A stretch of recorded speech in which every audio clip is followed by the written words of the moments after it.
Udah nggak tahu lah itu. Ini aku bakal spill semua buku-buku yang aku pakai buat belajar. Simak ya guys, karena buku ini bener-bener sangat-sangat aku rekomendasikan pakai banget. Karena bisa dibilang 90% mirip banget dengan soal tes IELTS aslinya.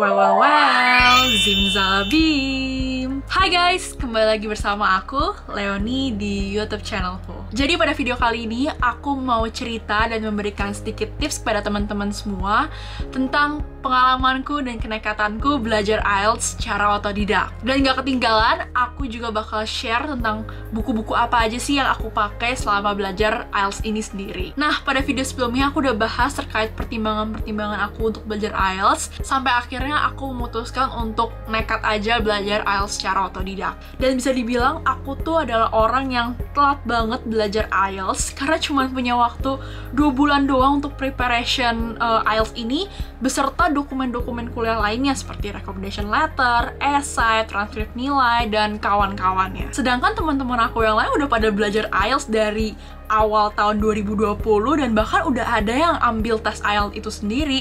Jadi mereka tinggal persiapan dokumen-dokumen kuliah aja. Well, tapi menurut aku itu bukan alasan untuk gak berusaha dan mencoba, tapi ya sebagai motivasi untuk kita berjuang lebih ekstra daripada teman-teman kita yang lain.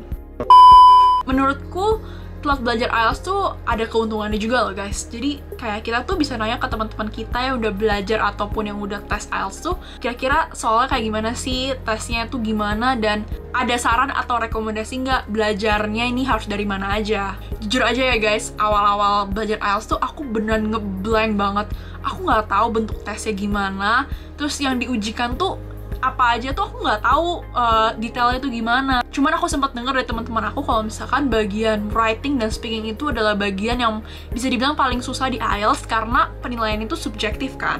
Ya karena aku juga nyadar diri kalau misalkan aku emang nggak bisa Inggris apalagi disuruh tes IELTS, jadi makanya aku harus beli buku-buku IELTS. Soalnya menurut aku nggak cukup kalau misalkan kita cuma mengandalkan dari video-video di YouTube ataupun penjelasan-penjelasan di website. Plus mungkin juga karena aku adalah tipe orang yang lebih suka belajar pakai buku fisik dibandingkan e-book atau pakai PDF gitu. Soalnya kalau misalkan aku pakai buku e-book atau PDF gitu, dan apalagi kalau lihatnya di laptop ya, itu beneran gampang banget ke distract, ditambah mata aku kadang-kadang capek dan bisa berair.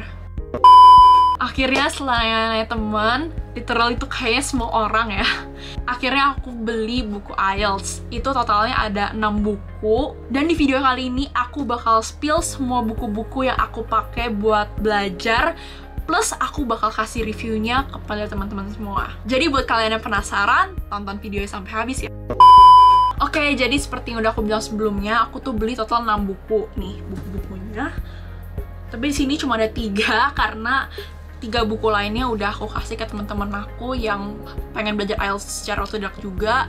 Jadi daripada aku simpen di rak rumah, ya mendingan aku kasih ke mereka gitu. Ini buku-bukunya aku beli semuanya di Tokopedia, dan waktu itu harganya lumayan murah karena aku belinya tuh kayak sistem paketan gitu. Jadi kayak misalkan beli 3 atau beli 2 gabungan gitu, jadi harga itu bisa lebih murah daripada harga aslinya. Kalau nggak salah harga 6 buku itu sekitar 470 ribuan, karena waktu itu tambah ongkir paling ya total 500 ribu sih. Tapi buat teman-teman semua yang lebih suka belajar pakai e-book atau udahlah ada e-book ngapain beli buku fisik sih, buang-buang duit, aku udah siapin rekomendasi buku-buku IELTS versi e-booknya, dan kalian tinggal download aja, linknya itu ada di description box ya. Nah, buku pertama yang aku beli itu ada, tada, aduh berat banget. Ini ada Barron's IELTS. Aku waktu itu belinya super pack yang isinya itu ada si Barron's IELTS yang 5th edition, enggak sih? Ya, yang 5th edition. Terus abis itu ada Barron's IELTS Practice Test yang 3rd edition. Ini bukunya udah aku kasih ke temanku. Terus ini satu lagi ada Essential Words for the IELTS. Aku beli 3 buku ini, harganya tuh sekitar 277.000 di Tokopedia. Buku pertama yang aku bakal review ini adalah yang Barron's IELTS 5th edition. Jadi menurut aku buku ini tuh bagus banget. Aku rekomendasiin buku ini ke teman-teman semua yang bisa dibilang masih pemula yang masih nggak tahu IELTS tuh kayak apa sih, tesnya tuh ada apa aja, kayak intinya masih ngeblank lah tentang si tes IELTS ini. Karena di buku ini bener-bener dijelasin secara runtut dari awal sampai akhir, mulai dari listening, reading, writing, dan speaking. Ini aku kasih contoh aja ya. Ini aku kasih contoh yang listening. Di buku ini dijelasin kayak tebel banget sih bukunya. Di sini jelasin nih. There are 4 questions to the listening module. There are 40 questions altogether. Jadi kayak jelasin gitu, misalnya ini totalnya berapa menit, misalnya ngerjainnya berapa menit, terus itu ada berapa soal. Terus ini juga ada tips-tipsnya nih, kayak listening tuh tipsnya harus ngapain aja, dan seterusnya. Ini ada juga dari reading, writing, dan speakingnya juga. Jadi ini bagus banget buat kalian yang masih ngeblank. Selain itu di sini juga ada 4 model tes akademik gitu. Oh ya, BTW banget, aku mau ngasih tahu juga. Jadi kalau misalkan kita mau kuliah luar negeri, tipe tes yang harus kita ambil tuh adalah yang akademik ya, bukan yang general. Karena kalau yang general itu dipakai kalau misalkan kita tuh mau kerja di luar negeri gitu. Menurut aku kalau misalnya kita ambil tes akademik, beli buku yang setebel ini pun gak rugi sih, karena dari 6 model tes yang ada di sini, 4 model tesnya tuh buat si tipe akademik. Jadi aku sangat merekomendasikan untuk beli buku ini buat teman-teman yang masih blank dan butuh pencerahan kayak aku kemarin. Lanjut ke buku kedua yang aku beli, itu ada Barron's Practice Exams yang 3rd edition. Buku yang ini tuh kayak lanjutan dari yang 5th edition ini. Jadi kan ini kan isinya tuh kayak model tes gitu kan. Nah, buku si practice exam itu kayak semacam lanjutannya dari model tes ini. Jadi isinya lebih ke practice exam. Walaupun sebenarnya menurut aku soal-soalnya itu mirip ya, nggak terlalu beda banget. Tapi honestly aku nggak terlalu merekomendasikan teman-teman untuk beli buku yang ini, karena berdasarkan pengalaman aku, antara tipe soal, tingkat kesulitan di buku Barron's ini itu berbeda jauh banget dari tes aslinya. Soalnya aku yang Inggris pas-pasan aja pas kerjain soal-soal di buku Barron's ini tuh merasa bisa, dan bahkan listening readingnya tuh bisa dapet band 7,58 ke atas lah. Tapi kembali lagi itu terserah ke teman-teman semua ya. Tapi aku lebih merekomendasikan kalian untuk beli yang 5th edition ini aja sih daripada yang tadi. Nah, buku ketiga aku beli itu ada Barron's Essential Words for the IELTS. Ini yang 2nd edition punya.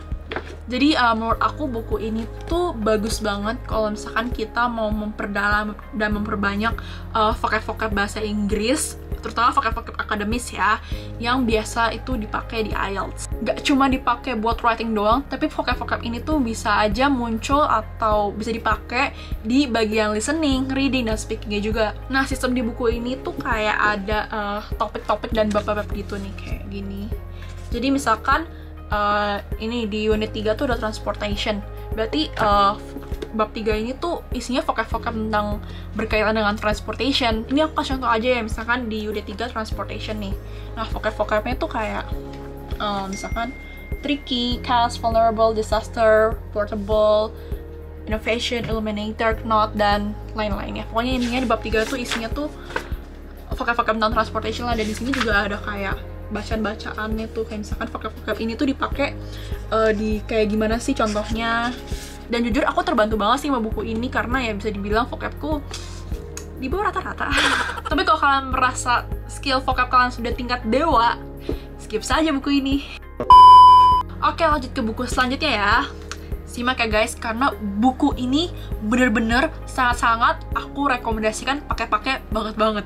Karena tingkat kesulitan, tipe-tipe soalnya itu bisa dibilang 90% mirip banget dengan soal tes IELTS aslinya. Jadi buku ini adalah Cambridge 14 dan Cambridge 15 IELTS Academic. Aku langsung review 2 buku ini barengan aja ya, karena sebenarnya tuh tipe-tipe soalnya tuh sama aja, cuman versi yang Cambridge 15 ini tuh adalah versi terupdate-nya aja. 2 buku ini aku beli sekitar 129.800. Jadi hitung-hitung satu buku itu sekitar 64.900 kalau nggak salah. Well, ini based on my experience aja ya. Jadi itu soal listening, reading, sama writingnya itu bisa dibilang antara tes aslinya dengan yang ada di buku Cambridge ini, tipe soalnya tuh sama persis, 90% lah kurang lebih. Tapi walaupun tipe soalnya sama, sumpah guys, buku ini tuh beneran susah banget. Karena waktu aku awal-awal tuh ya, aku ngerjain Barents dulu tuh, yang Barents yang 5th edition sama yang practice exam. Nah, abis itu pas nyoba ke buku ini, dari yang awalnya band 7,5/8, ngerjain soal di sini tuh langsung turun guys bandnya, jadi langsung ke 6 atau 6,5 tuh jelek banget. Tapi emang beneran soal-soal sini tuh lebih tricky dan tipe-tipe soalnya tuh lebih susah. Nah, aku mau kasih tips ke teman-teman semuanya supaya teman-teman tuh nggak mengulangi kesalahan yang sama kayak aku, dan yang penting adalah nggak buang-buang waktu kayak aku kemarin. Jadi ceritanya kemarin tuh aku udah kerjain yang listening reading di Barents tuh duluan kan, kayak pokoknya awal-awal aku belajar dari buku Barents dulu. Dan karena bandnya di situ bagus, dapat 7,5/8, jadi kayak aku udah listening reading aku bisa nih. Aku lanjut aja tuh fokus ke belajar writing kan, karena emang sebenarnya writing tuh jenis soalnya banyak, susah dari ikannya. Jadinya aku beneran kayak berapa minggu ya, 2-3 minggu belajar writing tuh. Jadi intinya satu minggu pertama tuh aku belajar listening reading, succeed, terus akhirnya belajar ke writing 2-3 minggu. Nah, bodohnya aku adalah aku baru nyentuh si buku Cambridge ini kayak hamin 2 minggu sebelum tes aslinya. Jadi kayak menurut aku tuh udah kepepet banget. Apalagi band listening reading di buku Cambridge itu kan aku dapat 6-6,5 gitu kan. Jadi kayak udah panik nih. Writing aku udah bisa, terus kenapa sekarang listening readingnya jatuh lagi gitu loh. Bahkan saking ketinggalannya aku tuh gak sempat nyelesain Cambridge 15 itu. Karena sebenarnya jadwal aku tes IELTS itu adalah 4 hari atau 5 hari sebelum Espresso tuh kayak anggapannya kayak cup sekolah gitu loh, kayak cup besar yang ngundang sekolah lain, kita kompetisi gitu-gitu. Dan aku ketua acara, jadi kayak udah nggak tahu lah itu mau ngurus yang mana dulu, karena menurut aku itu dua-duanya sama penting gitu loh. Kayak aku punya tanggung jawab di sini, tapi aku juga harus lolos ini. Jadi kayak ya udahlah, akhirnya aku coba bagi waktu sebisanya aku. Makanya tadi aku kasih saran kalian nggak usah beli yang practice exam yang 3rd edition itu yang Barents, tapi kalian langsung beli buku Cambridge ini aja yang versi 13, 14, 15 sama 16 yang kalau nggak salah baru keluar belakangan ini. Kalau misalnya kalian nggak mau beli semuanya nggak apa-apa, tapi yang Cambridge 16 ini wajib banget karena anggapannya itu ini adalah versi terupdate, kayak soal-soal kumpulan soal dari tes IELTS yang udah dilakuin tahun 2020 kemarin kalau nggak salah.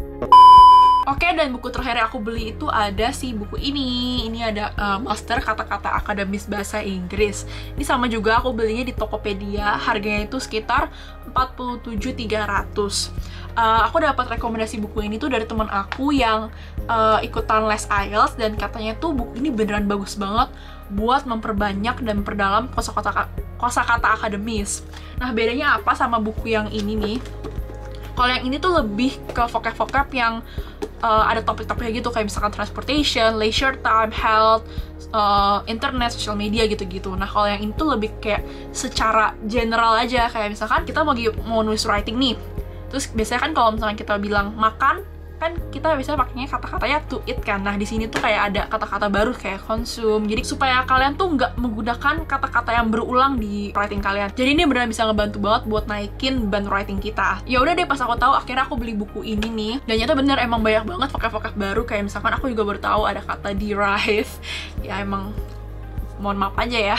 Terus cara belajar aku adalah kalau misalkan aku nemu kata-kata yang menurut aku baru nih, aku bakal stabiloin gitu kayak gini, supaya tuh aku inget, oh ini kata-kata baru nih, aku harus inget, siapa tahu aku bisa gunain buat di writing. Karena emang kalau di writing kan kita harus nulisnya secara academically kan. Misalkan kita menulis I am, kita nggak boleh nyikat jadi I'm, tapi harusnya bener-bener kayak I am. Karena kalau misalkan kita disingkat tuh, itu bisa ngurangin band kita. Dan menurut aku si buku ini tuh nggak cuma bisa dipakai buat IELTS doang, tapi bisa juga dipakai buat nulis esai kuliah kalian. Jadi sangat recommended. Oke guys, jadi ini adalah 3 dari 6 buku yang aku pakai buat belajar IELTS secara otodidak. Aku belajar itu 2 bulan, dari bulan Agustus sampai Oktober. Tapi nggak setiap hari aku belajar, karena itu juga lagi kesibukan yang lain-lainnya juga yang aku udah bilang di awal-awal dan video sebelumnya. Jadi intinya aku belajar tuh kayaknya sekitar 1 bulanan, dan aku cuma pakai si buku-buku ini sama paling tambahan dari website dan YouTube. Kok YouTube sih, maksudnya video-video YouTube.